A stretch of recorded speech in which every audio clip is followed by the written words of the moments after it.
और इस बीच एक बड़ी खबर सामने आ रही है, सीधे रुक कर रहे हैं। रामविलास शर्मा ने ओपी यादव को लेकर बयान दिया है। ओपी यादव कोई पूर्व मंत्री नहीं है, रामविलास शर्मा ने कहा है। 4 जून के बाद फिर होगा शपथ समारोह। रामविलास शर्मा ने कहा, सीएम की मौजूदगी में मंच से रामविलास शर्मा ने यह बात कही। ओपी यादव को लेकर सीएम की मौजूदगी में मंच से उन्होंने कहा, ओपी यादव कोई पूर्व मंत्री नहीं है। 4 जून के बाद फिर से शपथ समारोह होगा। सीएम की मौजूदगी में मंच से रामविलास शर्मा ने क्या कुछ कहा, आपको सुनाएंगे। उन्होंने ओपी यादव को लेकर बयान दे दिया। ओपी यादव कोई पूर्व मंत्री नहीं है। 4 जून के बाद फिर से शपथ समारोह होगा, ये बात रामविलास शर्मा कहते नजर आए हैं। 4 जून के बाद फिर से शपथ समारोह की बात कह दी उन्होंने और मंच से ही उन्होंने ये बात कही है। रामविलास शर्मा ने क्या कुछ कहा है, सुनाएंगे। 4 जून के बाद फिर से शपथ समारोह होगा, ये कहा है रामविलास शर्मा ने। और बड़ी बात यह है कि सीएम की मौजूदगी में ही वो ये बयान देते नजर आए हैं, ये बात कहते नजर आए हैं।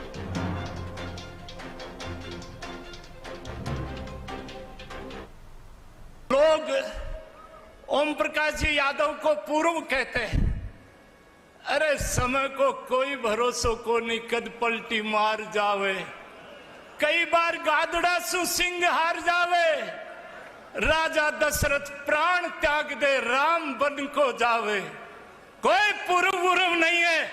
जब नायब सैनी मेरा अजीज हरियाणा का मुख्यमंत्री है, 4 जून के बाद एक शपथ समारोह और होगा। तो देखा आपने, सुना, 4 जून के बाद एक शपथ समारोह जो है वो फिर होगा।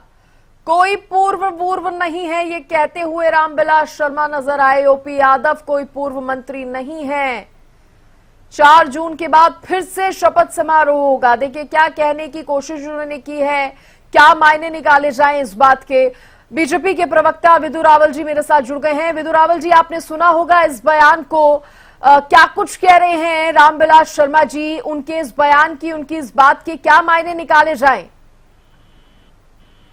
जी सृष्टि जी, बहुत अच्छा बयान है ये। चुनाव के दौरान जो है उन्होंने बहुत अच्छा संयमित बयान दिया है। हम सब सुन रहे हैं इस बयान को और लगभग इस प्रकार का बयान ही होना चाहिए।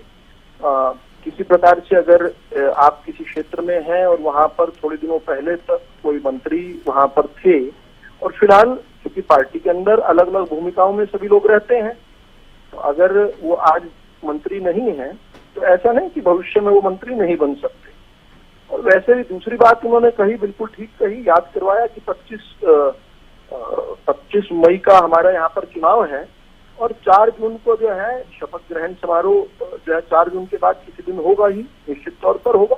मोदी जी जो है 370 सीटें भारतीय जनता पार्टी की और 400 सीटें जब एनडीए की लेकर आएंगे तो उसके बाद शपथ ग्रहण तो होगा ही। शपथ ग्रहण समारोह में भारतीय जनता पार्टी की सरकार बनेगी और उसमें मोदी जी को हम फिर से प्रधानमंत्री देखेंगे। उसका शपथ ग्रहण समारोह रहेगा, बिल्कुल रहेगा। हम सब जो है वहाँ कुछ लोग टीवी पर देखेंगे जिनको आमंत्रित किया जाएगा। तो वहाँ लेकिन उनकी बातों से तो ऐसा लग रहा है कि जिस तरह से उन्होंने कहा है ओपी यादव कोई पूर्व मंत्री नहीं है। 4 जून को फिर से शपथ समारोह होगा और इसमें ओपी यादव के पूर्व मंत्री या उनके फिर से मंत्री बनने को लेकर इसको जोड़ के देखा जा रहा है। नहीं, गलत देखा जा रहा है। ठीक तरीके से देखना चाहिए चीजों को, परिप्रेक्ष्य में देखना चाहिए। 4 जून को के बाद जो है शपथ ग्रहण होना ही है और शपथ ग्रहण जो है वो प्रधानमंत्री जी का विशेषाधिकार है। जो प्रधानमंत्री जी, जो देश की जनता जिनके आशीर्वाद से दोबारा से मोदी जी प्रधानमंत्री बनेंगे तो शपथ ग्रहण तो निश्चित तौर पर ईश्वर की इच्छा से, परमात्मा की स्वीकृति से, परमात्मा के चाहने से, परमात्मा के विधान से होना ही है। और उसमें जो है बहुत अच्छा रहेगा। भारतीय जनता पार्टी की सरकार बनेगी। आप और हम आप ही के टीवी चैनल पर जो है देखेंगे। कुछ लोगों को जिनको अनुमति मिलेगी वहां पर हमारे राजभवन में जाने की, राष्ट्रपति जी के निवास पर जाने की, वो रायसीना हिल में जाकर देखेंगे, शपथ ग्रहण को साक्षात देखेंगे। अच्छा, इस बयान को एक बार हम फिर से सुनते हैं रावल साहब। और ओपी यादव जी का नाम लेकर उन्होंने जो कुछ कहा है, क्योंकि मैं उस पर आपसे एक बार फिर से सवाल करना चाहूंगी, तो पीसीआर से मैं कहूंगी एक बार फिर से इस बयान को सुनाएं। लोग ओम प्रकाश जी यादव को पूर्व कहते हैं। अरे समय को कोई भरोसो को नहीं, कद पलटी मार जावे। कई बार गादड़ा सु सिंह हार जावे। राजा दशरथ प्राण त्याग दे, राम बन को जावे। कोई पूर्व उर्व नहीं है। जब नायब सैनी मेरा अजीज हरियाणा का मुख्यमंत्री है, 4 जून के बाद एक शपथ समारोह और होगा। रावल साहब देखिए, 4 जून के बाद एक शपथ समारोह और होगा। वक्त कब पलटी मार जाए, वक्त का कोई भरोसा नहीं। रामायण का जिक्र किया, कुछ तो मायने निकाले जा सकते हैं उनकी इस बातों से। इतना भी स्पष्ट नजर नहीं आ रहा जितना आप कह रहे हैं सर। देखिए, हम सब के अलग अलग दृष्टिकोण हो सकते हैं, अलग अलग सूरत आईने हो सकते हैं, अलग अलग पॉइंट ऑफ व्यूज हो सकते हैं। जहां से आप देख रही हैं हो सकता है अलग हो, जहां से मैं देख रहा हूं हो सकता है अलग है। मैं तो अपना ही पॉइंट ऑफ व्यू बता सकता हूं, और ये बात बिल्कुल ठीक कही, बयान के बहुत मायने हैं। देखिए, पूरी अयोध्या नगरी सजी हुई थी। अगले दिन राम जी का राजाभिषेक होना था, राज तिलक होना था, उनको सिंहासनास्पद करना था, लेकिन हुआ क्या, वनवास हो गया। अटल बिहारी वाजपेयी जी को देश की जनता ने वोट देकर प्रधानमंत्री बनाया, लेकिन सभी जो धूर्त थे लोग इकट्ठे हो गए और अटल जी की 13 दिन में सरकार चली गई। फिर 13 महीने तक सरकार चली और 13 महीने बाद फिर सरकार चली गई। लोग तो राजाभिषेक चाहते थे, लेकिन जब दोबारा सरकार बनी तो इस देश ने देखा परमाणु विस्फोट हुआ, भारत को परमाणु शक्ति बनाया गया, पाकिस्तान को कारगिल के अंदर हराया गया। गांव गांव तक सड़कें देखी, गरीब को जिस प्रकार से, किसान को क्रेडिट कार्ड देखा, गरीब के घर अन्न देखा, 2 रुपए किलो गेहूं और 3 रुपए किलो चावल हमने देखे। अटल जी की सरकार बनी वैसे ही जैसे पहले हमने बात करी। तो इसके मायने हैं, इसके मायने ऐसा नहीं कहेंगे कि मायने नहीं, लेकिन फिर एक मायनो नाम की कोई आती है महिला, और वो जो है अटल जी के सामने आती है और पीछे से वार करते हैं।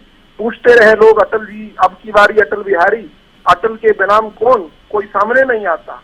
और जब जनादेश आता है तो अटल जी दोबारा प्रधानमंत्री नहीं बन पाते।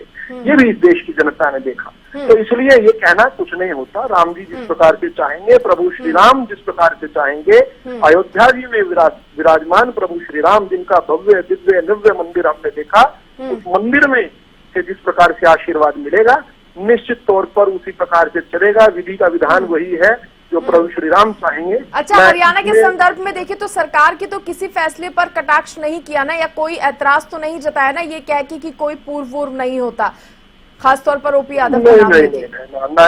असल में उन्होंने तो तारीफ की, उन्होंने तो बताया कि नायब सैनी जी किस प्रकार से उनके साथी हैं और उनके साथ काम किया वर्षों वर्ष। नायब सिंह सैनी जी ने गांव मिर्जापुर नारायणगढ़ से निकलकर किस प्रकार से पूरे हरियाणा की खाक छानी हुई है।